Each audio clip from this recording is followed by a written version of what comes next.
இது என்னன்னு பார்த்தீங்கன்னா கீரை, அரைக்கீரை எப்படி புளி போட்டு நல்லா டேஸ்டியாக கடையில் செய்யலான்றதை பார்க்கலாம்.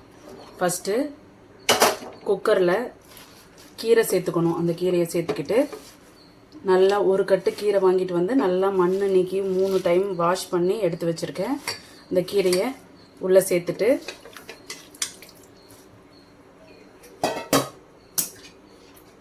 அது கூட பூண்டு ஒரு 8 பூண்டு போல் உரித்து வச்சுருக்கேன். பூண்டு, 2 பச்சை மிளகா, ஒரு பெரிய சைஸ் வெங்காயம்,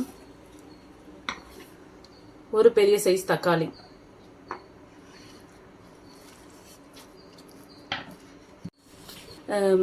குக்கர் விசில் போடணும். ஒரு 3 விசில் போட்டுட்டு ஆஃப் பண்ணிவிட்டு எடுத்து கடைஞ்சி தாளித்து எப்படி இருக்குன்ட்டு உங்களுக்கு காட்டுறேன். இப்போது கீரையை 3 விசில் விட்டு இறக்கியாச்சு. இப்போது நான் மண் சட்டியில் கடைய போகிறேன். அதுக்கு மண் சட்டி எடுத்துக்கிட்டு அதில் ஒரு சின்ன பிஞ்ச் புளி சேர்த்துக்கிறேன். சேர்த்துட்டு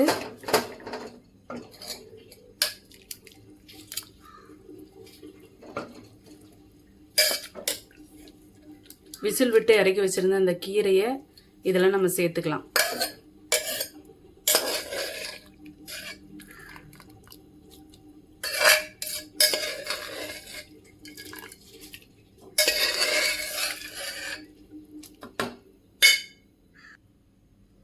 இது கொஞ்சம் ஆறுனதுக்கப்புறம் கடைஞ்சி எடுத்து தாளிக்கும் போது உங்களுக்கு காட்டுறேன்.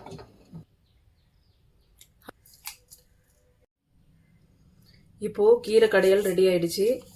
பேன் வச்சுட்டு லைட்டாக எண்ணெய் விட்டு கடுகு ஒரு 1/4 ஸ்பூன் கடுகு சேர்த்துட்டு ஒரு 1/2 ஸ்பூன் சீரகம், அடுத்து வெங்காயம், ஒரு சின்ன வெங்காயம் பொடிசாக கட் பண்ணி வச்சுட்டு அதையும் சேர்த்துக்கணும். கருவேப்பிலை லைட்டாக சேர்த்துக்கணும்.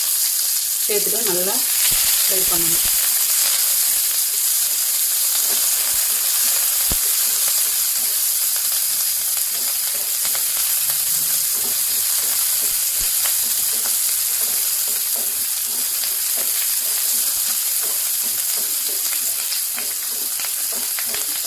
ஆனியன் கொஞ்சம் டீப்பாக ட்ரை ஆகி வரணும். அப்போ தான் நல்லா அந்த கீரை கடையலுக்கு சூப்பராக டேஸ்ட்டு தூக்கி கொடுக்கும். ஆனியன் டீப்பாக ட்ரை ஆனதுக்கப்புறம் காஞ்ச மிளகாய் சேர்த்துக்கணும்.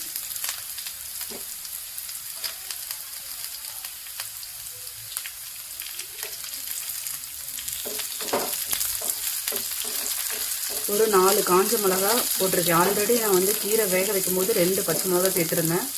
இப்போ காஞ்ச மிளகா அதில் ஆட் பண்ணியிருக்கேன். தாளிக்கிறதுக்கு ஒரு 4 காஞ்ச மிளகா போட்டிருக்கேன். அப்போ தான் கீரை ஒரு சப்புன்னு இருக்காமல் கொஞ்சம் காரமாக நல்லா டேஸ்ட்டு தூக்கி கொடுக்கும்.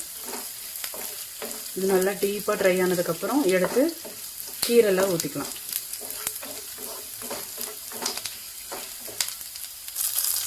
இப்போ ஆனியனும் காஞ்ச மிளகா நல்லா டீப்பாக ட்ரை ஆகிடுச்சு. இப்போ அடுப்பு ஆஃப் பண்ணிடலாம். இப்போ இந்த கீரை கடையலில் சேர்த்துக்கலாம். கீரை கடையில் கடைஞ்சி வச்சுருக்கேன். அதில் இந்த தாளிப்பை சேர்த்துக்கலாம்.